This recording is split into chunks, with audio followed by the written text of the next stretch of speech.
All right, ladies and gentlemen, MrSotko here. Welcome back to the channel. Got some good crypto news stuff for you today. And the first thing that I want to talk about is the biggest news is that Grayscale is reopening its crypto trust for investment as Bitcoin price climbs. So it's been climbing for quite a while now, but on December 21st, Grayscale had stopped all investments for the year, and it wouldn't continue until now. So now we're going to start seeing them gains again. Now we're going to start seeing people pouring back on into that Grayscale premium.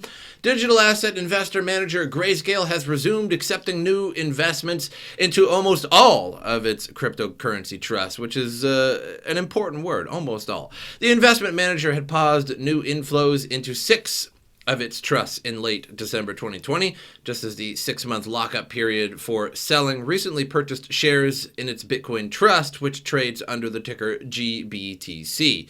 At the time of writing, products such as Grayscale Bitcoin Trust and the Digital Large Cap Fund Trust are all available to new investors. Although the Ethereum Grayscale Trust remains unavailable, the Grayscale XRP Trust is inactive and will likely remain so.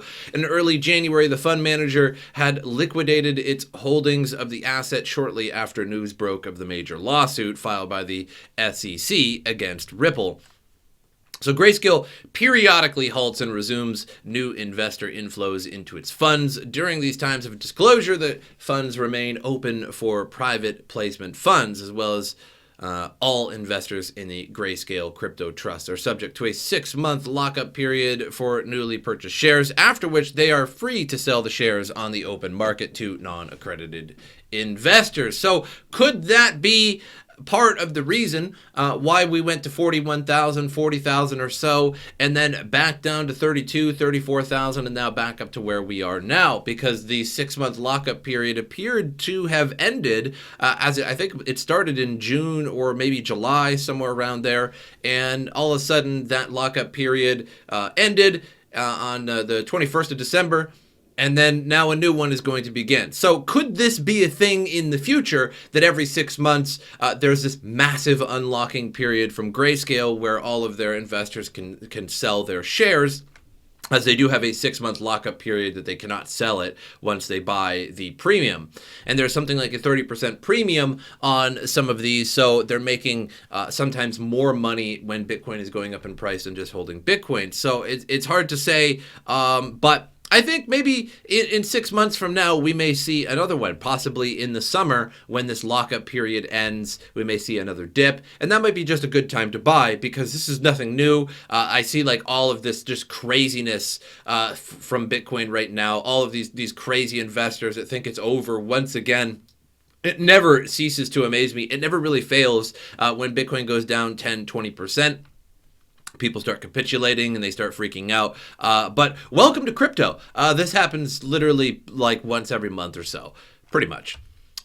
So they halt their new investments, as well as this. Crypto investors keep a close eye on action from Grayscale, which has evolved into the world's largest crypto asset manager. As of January 1st, Grayscale has 24.5 billion in assets under management across its various crypto funds. In early January, it was reported that Grayscale's purchase of Bitcoin were outstripping the minting of the new coins by a factor of 3. Capping a year of aggressive accumulation by the fund manager. So again, Grayscale is buying more Bitcoin times 3 than what is actually being mined. So imagine 2024 when we only have a few Bitcoin per block. Then 2028, we're only going to have 1 point some odd. And by 2032, we will literally have less than 1 Bitcoin per block. So with all of these institutions coming along and companies starting to buy it up, that's just not a lot to go around, plain and simple. I also have to argue the fact that in 2032, when Bitcoin is less than 1 per block, Bitcoin is going to have to be a very insane price. I think well over somewhere between $100,000 and $300,000 at least, because otherwise miners would just simply not be in profit if you only received less than 1 Bitcoin every 10-minute period. And that's just saying that, you know, as a miner, you're not always going to receive that reward. And a lot of miners also pool mine as well. So unless you have an entire warehouse filled with ASICs, you are almost certainly pool mining to Bitcoin. And even if you did have that, if you were solo mining with just an entire warehouse of ASICs, you're not going to get that block reward every 10 minutes. You might be lucky to get it once, maybe twice a day. And if you're pool mining, you're going to get just such a small fraction of Bitcoin because there's literally less than one to go around. So Bitcoin is going to be an egregious price in the future. There's no doubt about it. In 10 or some maybe 12, 11 years, Bitcoin is going to be worth well over $100,000. It pretty much has to be economically in order to sustain the mining. Moving on, PayPal cleared 242 million in crypto trades in just one day. So PayPal is starting to get actually pretty big in terms of crypto trading. Now, I wouldn't recommend going on to PayPal to crypto trade. In fact, I find this all kind of odd that the PayPal news actually rose the price from something like 10,000 to kind of what we are now, although that's with the help of many different institutions, everybody buying, companies, etc. But we can all agree that PayPal, once that PayPal news came out, we went up thousands within a week. It was huge. And it's really Paxos that holds the crypto for PayPal. Instead, you're just sort of buying, you're just taking PayPal money and then buying Bitcoin, and you can't actually take it off the platform. Nor can you send it to other people, nor can you actually send Bitcoin to your own account on PayPal. So it's sort of locked up in its own, it's almost like an intranet, really. There's no way in or out for the Bitcoin. It's very strange. It's sort of in a bubble, if you will.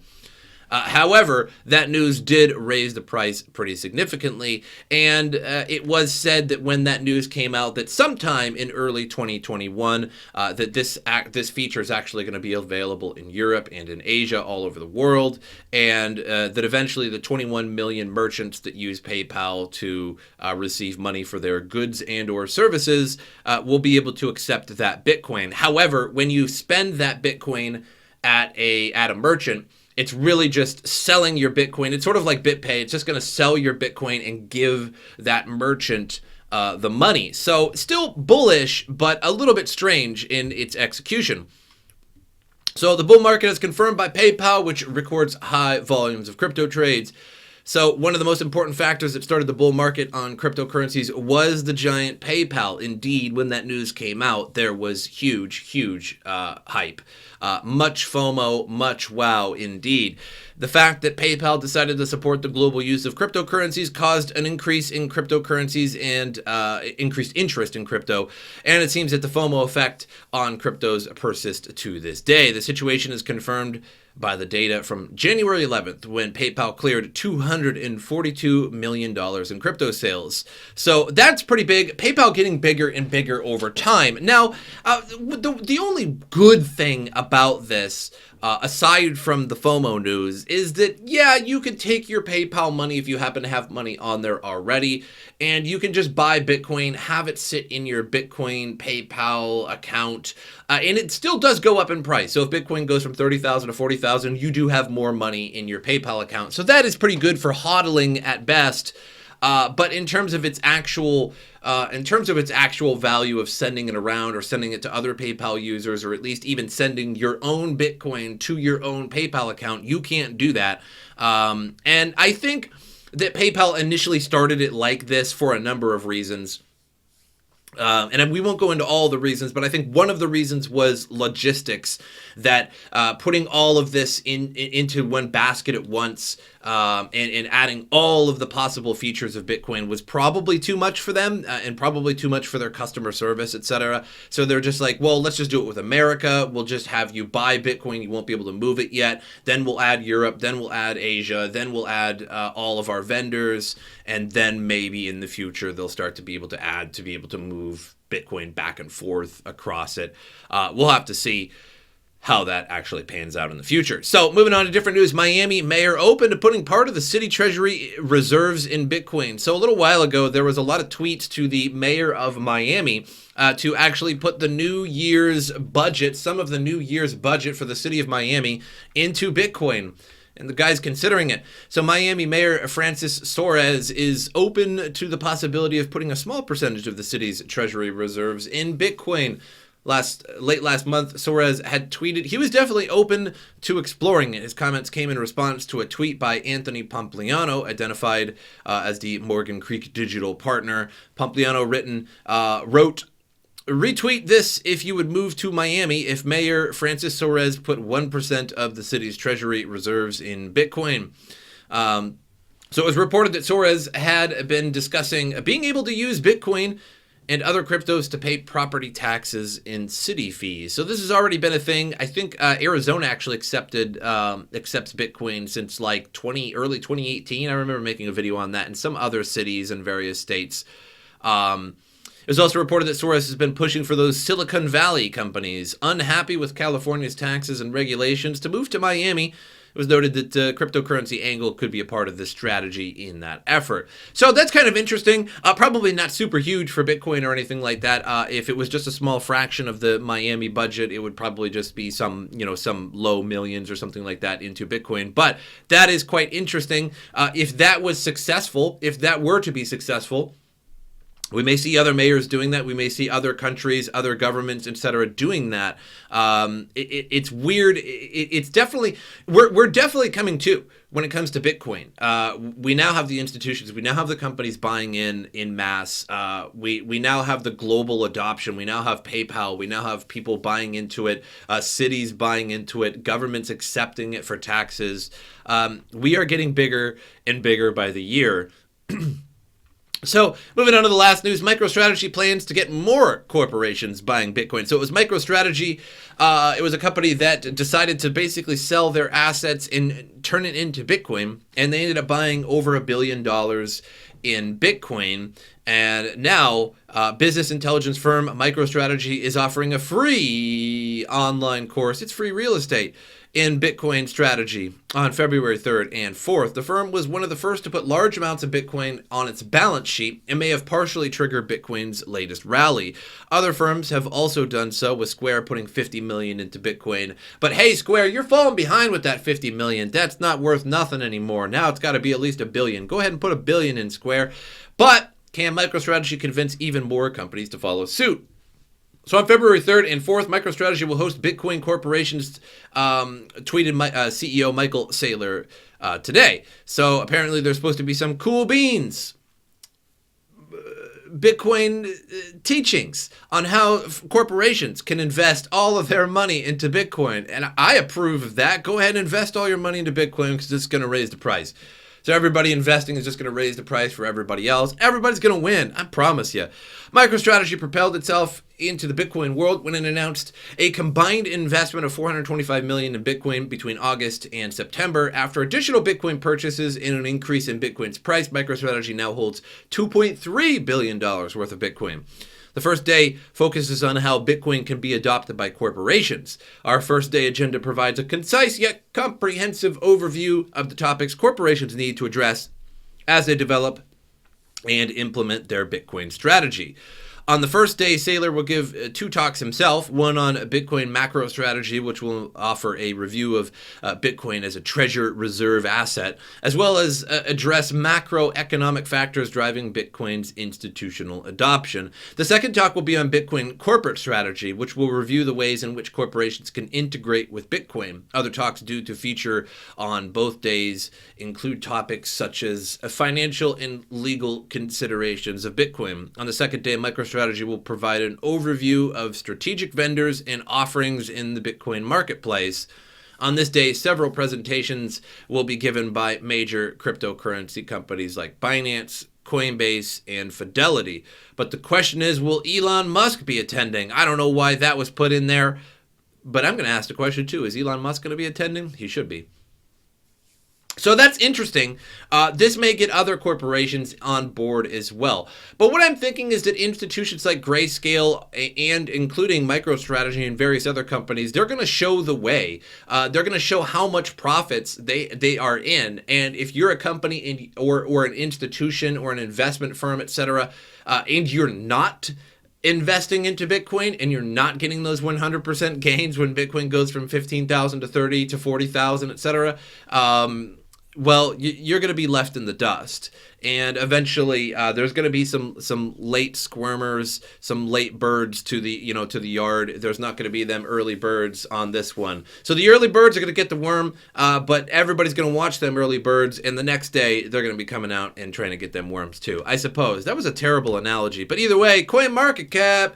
We're at $945 billion market cap. So we did hit that 1 trillion market cap when Bitcoin was at like 41,000 and 40,000. But since have dipped below that, again, nothing new for the world of Bitcoin. It's just another day in Bitcoin. 34,879 Bitcoin. Ethereum down to 1,093. I think it dipped even below that at some point. I think it was like nearly like the high 800s during that little super dip we had there. No, 900 or so. I think on some exchanges it was a little lower, but we did breach below 1,000 with that Ethereum. But that's about all I have for you guys today. Make sure you like, subscribe, share the video. That helps me a lot. My social media in the description below. Also, just one announcement. Memberships have been activated on the channel for the very first time in MrSotko cryptocurrency history.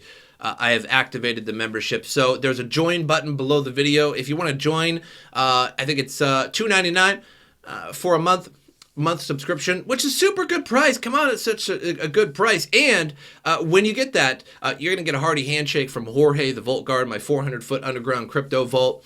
But either way, when you do comment on the channel after you've become a member, you're going to look 30% more cool because you're going to have a little cool, like, membership icon. So it helps out the channel, and I appreciate it if you do or you don't. Your view is good enough. But that's all I have for you guys, and I'll see you guys next time.